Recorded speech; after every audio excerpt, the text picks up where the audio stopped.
তো আজিৰ পৰা ৰাস মহোৎসৱ আৰম্ভ হৈছে। তো আমাৰ বৰজলা টংলা আঞ্চলিক ৰাস মহোৎসৱ বৰজলা, তো ইয়াতেও আৰম্ভ হৈ গৈছে আজিৰ পৰা। তো সকলোৱে চাব আহিব। তো এয়া আমাৰ প্ৰতিমাসমূহ।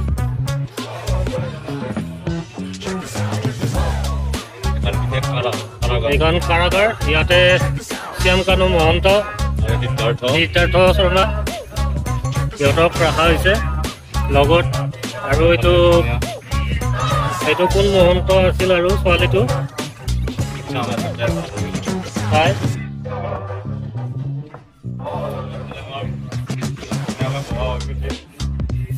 এইবিলাক প্ৰতিমা বহুৱা হৈ গৈছে। তো অলপ চলপ কাম আছে আৰু এইজন হিমাংশু ডেকা, হিমাংশু ডেকা মূৰ্তি বিভাগৰ মেইন মানুহ। বহুত কষ্ট মূৰ্তি বিভাগৰ ছেক্ৰেটাৰী হোৱাটো ইমান সহজ নাথাকে। এইটোতো হয়ে আৰু আৰ্থিক ভাৱৰ পৰা শাৰীৰিক ভাৱৰ পৰা গোটেইখিনি চিন্তা কৰিব লাগে। তো হিমাংশুহঁতে বহুত কষ্ট কৰি আছে ৰাসৰ কাৰণে। সেইকাৰণে হিমাংশুক এটা মই এৰি দি আছো। সেয়া সন্মুখত পুতনি ৰাখনি। তো হিমাংশু অলপমান যায় পুতনিক মৰম এটা কৰি আহক।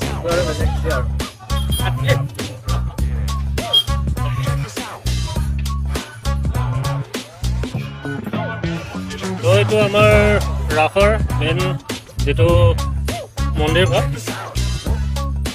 তো ৰাধা কৃষ্ণ আৰু কাষত ৰুক্মিণীসকল। তো আৰু কেইটামান মূৰ্তি প্ৰতিমা স্থাপন কৰিব বাকী আছে।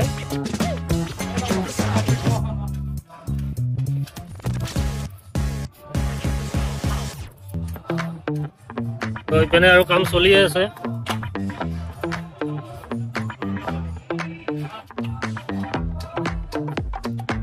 তো ইয়াতে এখন শ্মশান তৈয়াৰ কৰি আছে আমাৰ উমেশ দাই।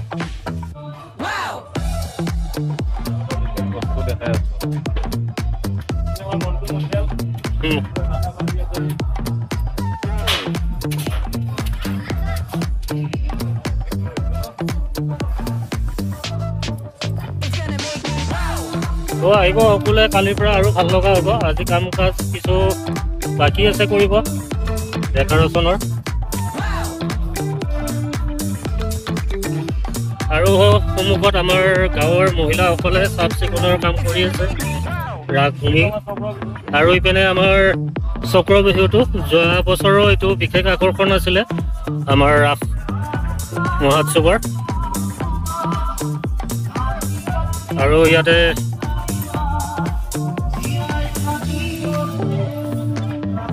বিষ্ণু আৰু লক্ষী দিনটোৰ অপেক্ষা দেখিনি হৈছে।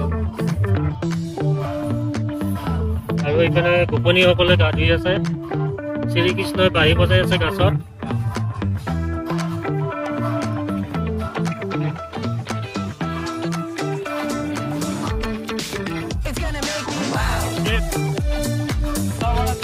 এয়া চক্ৰাবহৰ এন্ট্ৰি পইণ্ট।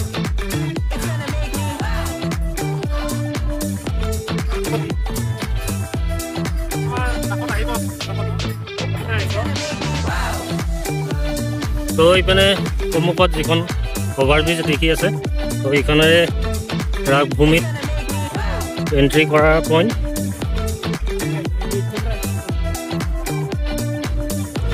আৰু সিপাৰে দোকানসমূহ আছে।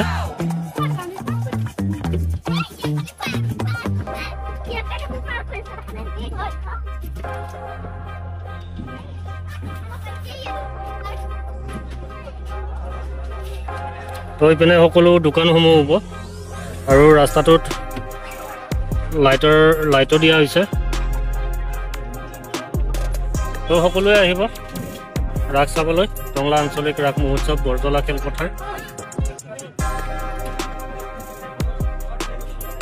তো আজি ভিডিঅ'টো ইয়াতে সামৰিলোঁ। তো সকলোৱে লাইক কৰিব, কমেণ্ট কৰিব, শ্বেয়াৰ কৰিব। আৰু মোৰ ফেচবুক পেজটো ফ'ল' কৰিব। আৰু ইউটিউবত চাই থকাসকলে ছাবস্ক্ৰাইব কৰি দিব। ধন্যবাদ।